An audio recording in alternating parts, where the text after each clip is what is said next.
The Nationals were a powerhouse, right, over these last 5 years. Phillies made their big run with Bryce Harper, and they're getting better and better. Mets are now playing hedge fund baseball. They're a monster. And yet, the last 5 years, it's this club that has finished in first place. Yes, because from an organizational standpoint, you start to look at their core players. They did a great job of developing from within and then using their resources to go out and get the pieces that they need. And that's why they were able to lock these players up for long term to extend this championship window. And when you develop from within and you have leaders in place like they did when a lot of these young guys first came up, and Freddie and some of the others, even though they've moved on, they built and understood how to win ball games. They taught them how to be professionals. So these young guys, as they've come up, they haven't just been thrown into the fire. They've been taught how to go about things the right way and how to win baseball games at the big league level. And then this is what you see. You get 5 years of sustained success out of an organization. Again, they draft and develop, and then they will spend money. Remember that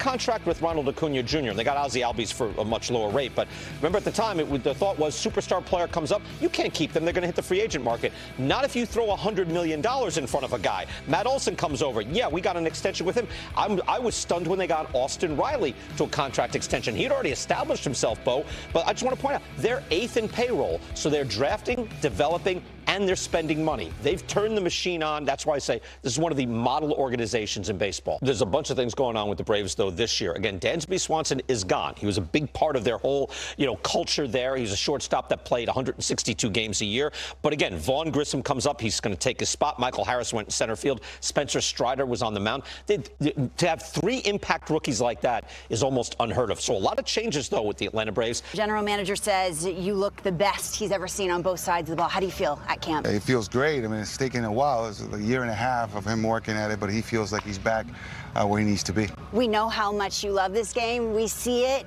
when it's taken away from you. Kind of what perspective has that given you? He's learned to be patient because it's so difficult when the game is taken away from you in that manner, and it was difficult for him to just wait it out and get ready where he needed to be. But, he's glad that he's back in game mode. Fuiste a Venezuela, jugaste en la pelota de invierno. You played winter ball in Venezuela to get ready. Tell me how important that was for you. ¿Qué tan importante fue para ti ir a Venezuela para prepararte? But that was extremely important for him to go play winter ball in Venezuela, and he loved playing there for his hometown and his fans. And that was something that really proves that he is ready to get back and playing. ¿Dirías que está ya 100% de la rodilla? 100% ya no hay excusa. 100%. He's 100%. No excuse. He's 100%. When I see that uniform, that jersey, I think of the greats, right? I think of Glavine, Maddox, and Smoltz, and Chipper Jones, and you're that next wave. How important is that uniform to you? Andrew Jones, Chipper Jones, Freddie Freeman. This organization has so many stars that have gone through so much history, and for him it's really important. He doesn't take that for granted one bit. He understands it completely, how important it is to have that name in front of his jersey. Tell me about this chain. Which chain would look best on me? Which chain is most important? Other than the number 13, the one that's number 13. I'll have that one. Yeah, I'll have that one. I'll take it. Okay.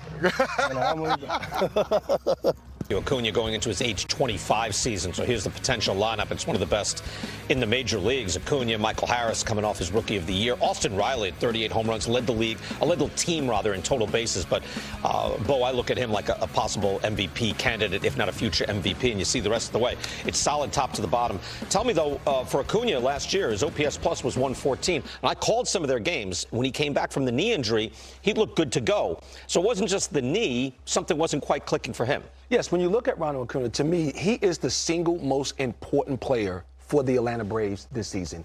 You look at the fact that in 2021, they were able to win the World Series when Acuna got hurt. Last year, this team lost Albies for an extended period of time. They were still able to win the division. But for me, the biggest question mark for the Atlanta Braves is keeping their core players on the field. They lost 2 guys in Freddie Freeman and Swanson in back-to-back years. Yeah. Both of those guys post every single day. 162 games. They can ill afford to have Acuna, Albies, or Rallies, or any of these core players to miss any considerable amount of time. The potential for this lineup and the fact that so many of them are so young, the ability to be so dynamic, and you talked about this lineup potentially being one of the best in the league. It certainly can be. With Acuna at the top of this lineup, if he can get anywhere close to resembling the 40-40 type of a player that we've seen him be, which I think he will, this lineup is as good as anybody in the big leagues, and that is scary for everybody else. If they stay healthy, this pitching staff is going to be good.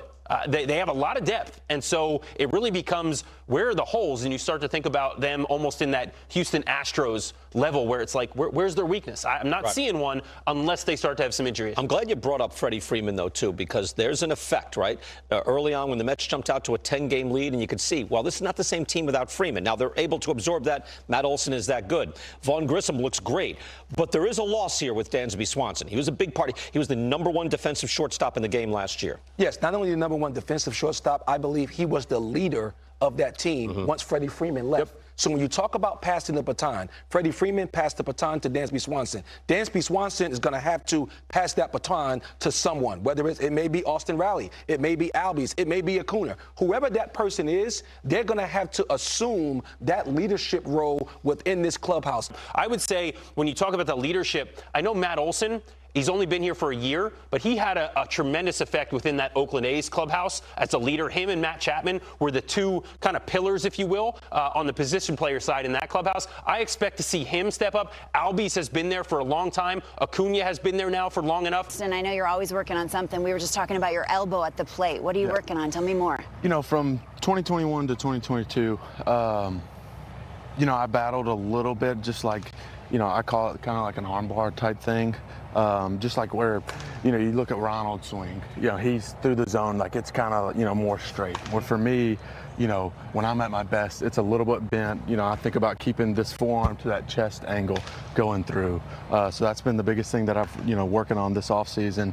It's feeling good right now, so hopefully, you know, it continues. I remember Chipper Jones saying you used to focus left center and made you susceptible to sliders away, and now you kind of focus on right center. Is that still the case? Absolutely. You know, it's more of like, you know, middle of the field per se, just not worrying about the corners, letting, you know, if I can stay through the middle of the field, it helps me stay on the sliders, swing at the good ones, and just, you know, more or less keep me on more pitches. Yeah, you put together some really big offensive years. I know you take a lot of pride in your defense as well. What is that aspect of the game that you want to continue to improve on this season? You know, it's, to me, everything. You know, from the offensive standpoint to defensive standpoint, you know, just trying to be more crisp at third base, just, you know, like as far as my angles, my routes, just try to be a more complete hitter. I think that's the name of the game, and you know, continue to do that. What is it about this ball club, man? It's a winning franchise, but you're part of it. What is it about this franchise that makes it so different? It's just like the little things of, like, you know, the guys that come before us, Bobby Cox, the Hall of Famers.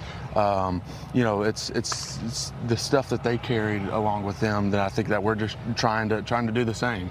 To like I said, to, you know, not covering, you know, wearing sunglasses over your A, just like little stuff like that. That oh, I like think that respect the uniform, right? Respect the game, and I think that we do that really well. And the guys that Alex brings in here are great, you know, great players, but great clubhouse guys, and it's exciting.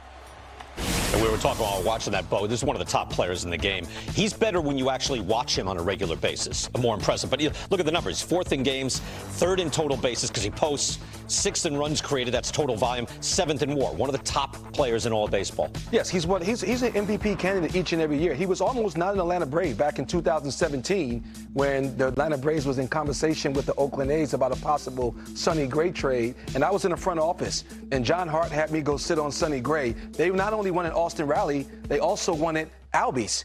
And I sat in the room and I said, there is no way I'm giving up an everyday third baseman and an everyday second baseman for, you know, a number 3 at that time. I looked at that trade and I just like, I can't do it. How do you feel so far in camp?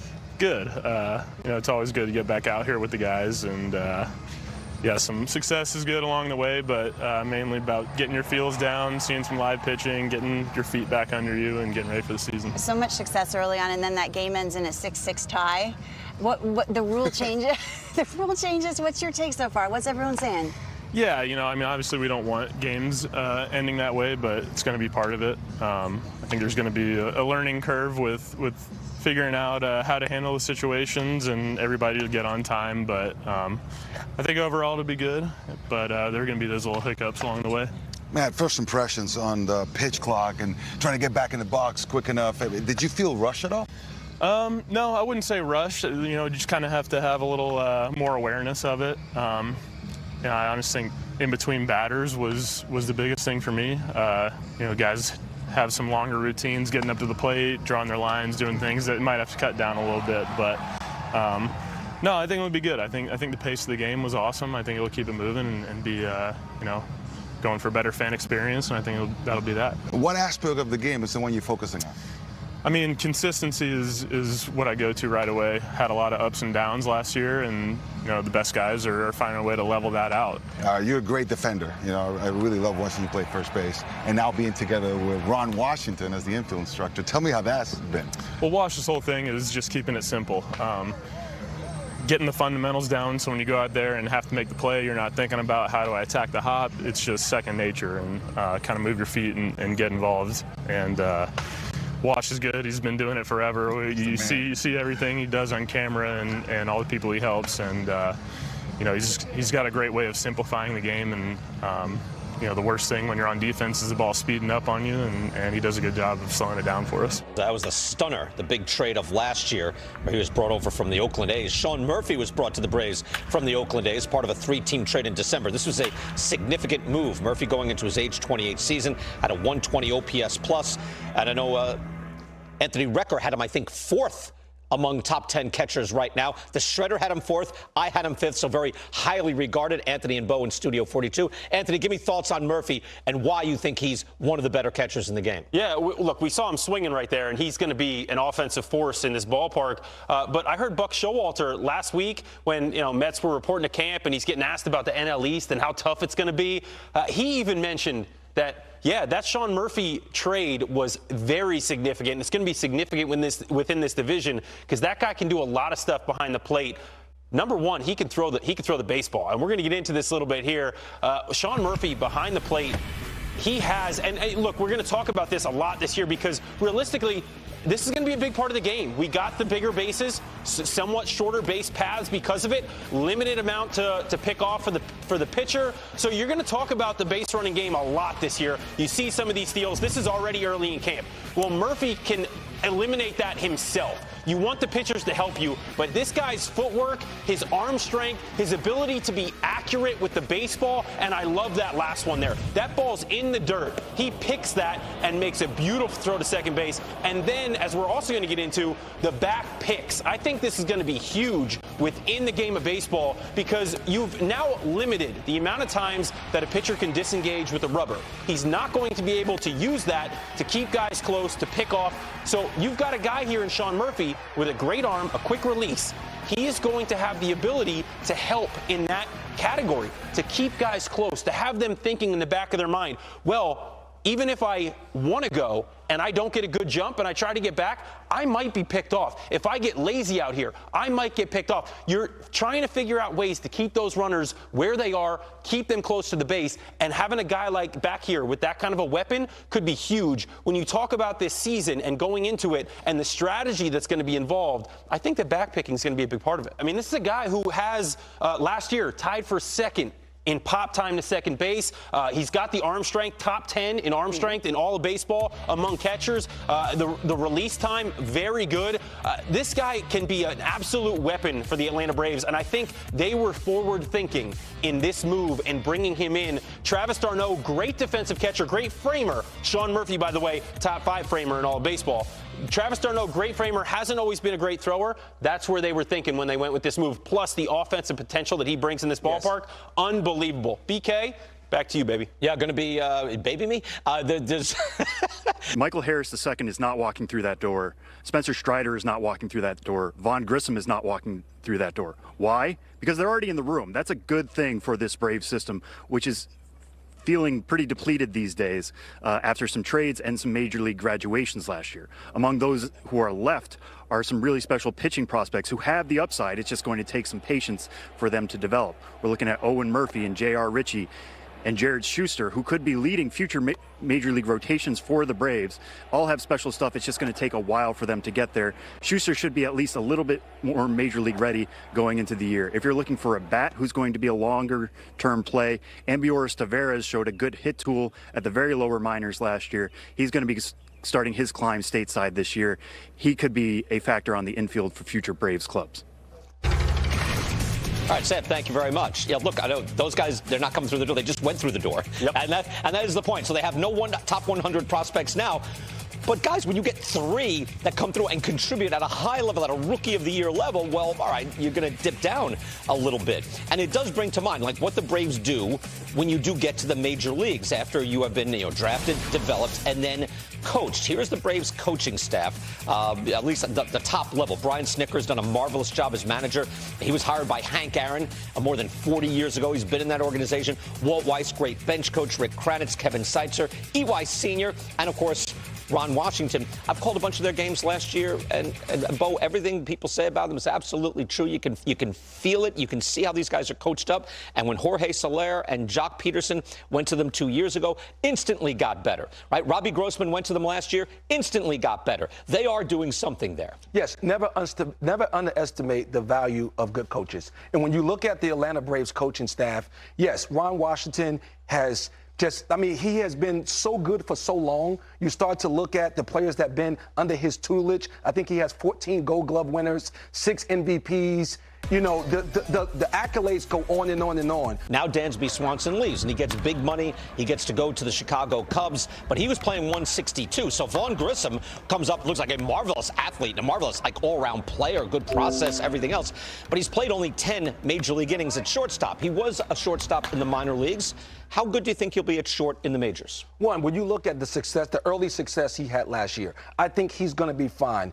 One good thing about the Atlanta Braves, even when you had a young Andrew Jones come up to the big leagues, because their core players are so good and they're surrounded by other leaders, it's not on Grissom to basically tote the bag for the Atlanta Braves. So he's fallen into a good spot. If he was in an organization where they didn't have a championship team built around him, there would be more pressure on this young man. But he's going to hit ninth. He gets to play his natural position at shortstop, and he have one of the best coaches that you can ask for arriving in the big league. Look at his slash line, by the way. Like in the minors and the major, he's hitting 291 with a 353 on base, which means he's got the batting average and a couple of walks in there and a little bit of pop, slugging 440. I think what's really important is he had this offensive success early in his career last year. So now this year when he comes in, yes, he's going to be focused on his offense and make sure that it's still there, but he can really hone in on the defense, make sure that he's ready there. He only has one side of the game that he's maybe, not 100% confident on, if you will. He's already done it offensively, so he has that confidence behind him. It allows him to set himself up and say, yeah, now defensively, I'm going to be the man. I am the shortstop. I'm going to work hard at it, and now I'm going to be a full player, and you're going to see who I am as a complete player with this Atlanta team. I was doing an MLB Tonight in his first game when he was called up. I had never seen him before, and immediately,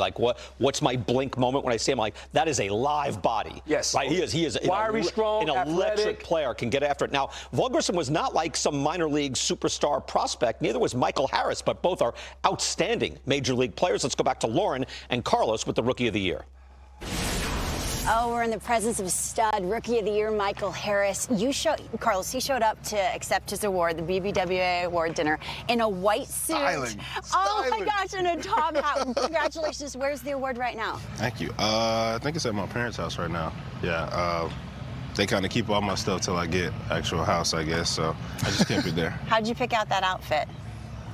So my agent just knows, he knows somebody who makes suits, and I didn't have much time, so I just had to get something quick, and that was one of the options that he can get it done in time. So I just went with that, and I guess it worked out. I remember you burst on the scene. It was a summer game against the Nationals, like a laser to the plate to throw out Garcia. And we all, Carlos, we were on set together, and we all go, whoa, who is this guy? When did you know you were different on a baseball field?